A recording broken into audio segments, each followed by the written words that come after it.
In 2022, Wooting released the Wooting 60HEV1, and it completely changed the professional video game scene. The Wooting revolutionized OSU due to being one of the first mainstream analog keyboards and introducing rapid trigger and adjustable actuation points. If you didn't know, rapid trigger is a feature on analog keyboards that allows you to instantly activate and deactivate a key when pressing it, instead of having a set actuation point like all other keyboards. Due to this, it is still one of the best gaming keyboards that you can buy right now, despite coming out almost 4 years ago. But only recently did Wooting come out with their brand new follow-up, the Wooting 60HE V2. As many of you know, I am a top 20 player in the rhythm game OSU, and after using the 80HE for about a year now, I decided to try the new 60HE V2. I opted to go for the non-split spacebar option, as it is my preference, but if you're a fan of having a split spacebar, the option is there. If you didn't know, I'm also very interested in the keyboard scene, and so I decided to make a video detailing my thoughts and opinions on the keyboard as both a top OSU player and keyboard enthusiast. I'm actually typing this script on the 60HE V2 right now.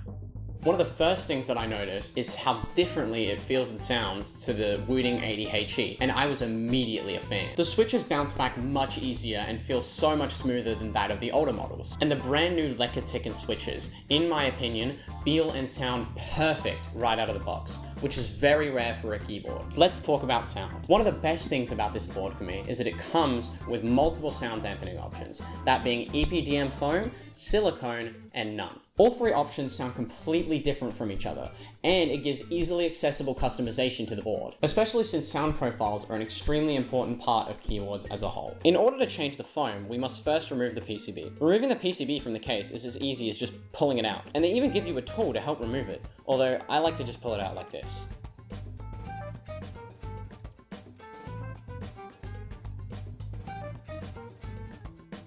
To show how this changes the sound profile, here's a little sound test with all three options.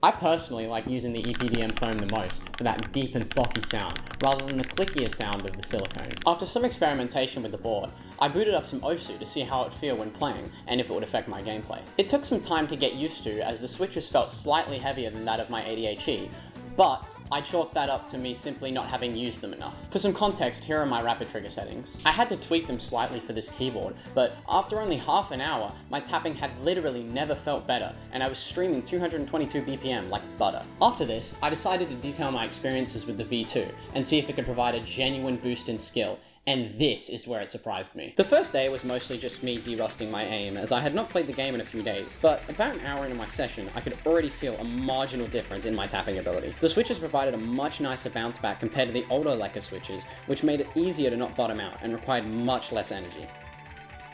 On the next day, I noticed that my 220 BPM tapping was becoming much more consistent, which made so many more maps successful to me, including maps like Yomiuri and Freedom Dive, which I had previously struggled on. As I continued to use it throughout the week, my tapping just generally felt more and more consistent. Rather than boosting my speed, the bounciness and smoothness of the switches made it much easier to hold a consistent BPM. The main difference between this keyboard and the 80HE is obviously the form factor. If you prefer a bigger form factor, you could buy the Wooting 80HE with the Ticken switches, and it would provide you with a relatively similar experience. However, there are many differences in the plates, dampening, and case that will heavily affect the sound between both boards. To show this, here is a comparison between a completely unmodded 60HE V2 and 80HE.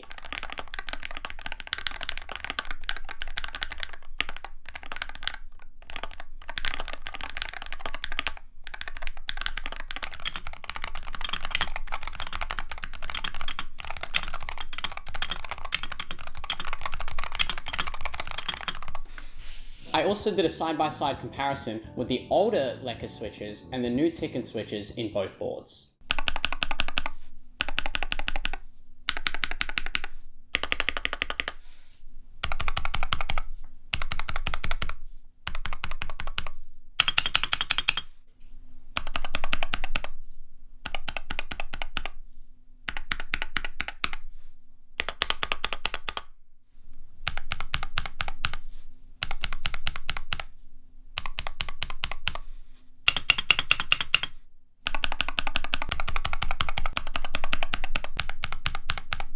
The thing that shocked me about the 60HEV2 is how little I needed to do out of box to get it to feel and sound completely perfect. Compared to my 80HE, where I had to spend almost $200 extra to get my board to the same standard. For games like Geometry Dash, however, I still prefer to use my 80HE, as it comes with the arrow keys and they're sectioned off from the rest of the keyboard. On the 60HE, I tried to change the keybinds to click with Enter and Shift, but it just never really felt the same to me as using the 80HE's up arrow key. So if you're a Geometry Dash player and you really like using the up arrow specifically, I would really recommend going with the 80HE. This keyboard is an absolutely amazing piece of technology, and it is a wonder to type and play games on, especially as a pro player. I do still have issues with it, such as the form factor being much smaller than I'm used to, and the price being outside of most people's budget at 336 Australian dollars. However, compared to other custom keyboards of the same price range, it is actually amazing value. The benefits of this keyboard include things that I very much hope become the new norm for keyboards in the future, such as analog switches, customizable dampeners, the option for a split spacebar, and improvements in both the switches and build quality. If you're looking for something a little bigger,